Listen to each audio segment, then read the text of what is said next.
Hellblade Senua's Sacrifice was always on my radar. First because it was a short experience, and finally because everyone said it was a good game.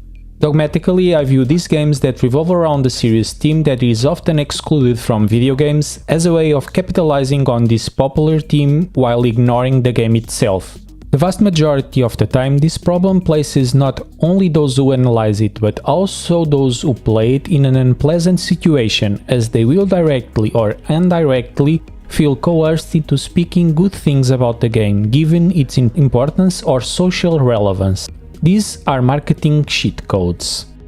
To make matters worse, I work in the healthcare sector and I often come across people with mental health problems, so I could imagine the challenge it must have been to create a game that tried to show them in a serious way, without euphemisms or tricks to impress or condition the portals or players that decided to talk about it.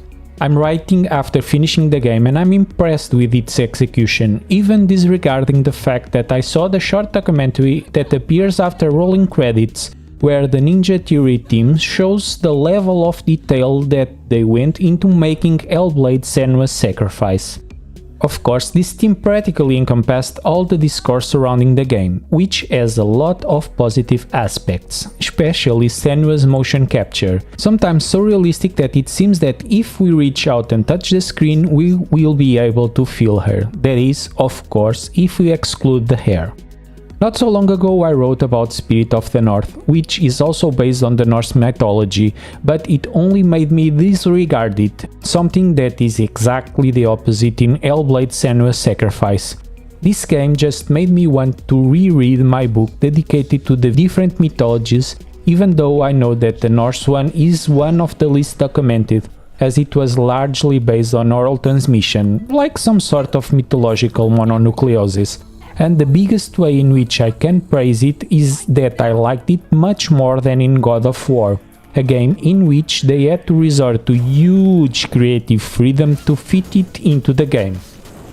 The worst part about Hellblade Senua's Sacrifice is the puzzles, which are very simplistic and even repetitive, even if the way they try to wrap them up is in a somewhat peculiar and original way. I also think that the criticism made to the fighting moments is a little bit cruel. These are perfectly acceptable moments and comparable to the vast majority of games made at the time, even better than many that at that time tried to imitate the most annoyingly one-dimensional fighting style of the Batman franchise, and that was especially noticeable when we faced the bosses.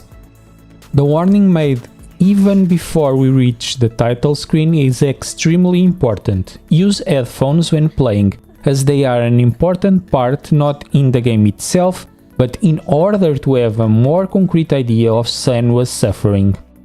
When you finish the game, you will also realize that you were faced with a much superior version of Spec Ops: The Line, as the game is really good and the ending is much more intelligent and much less in your face.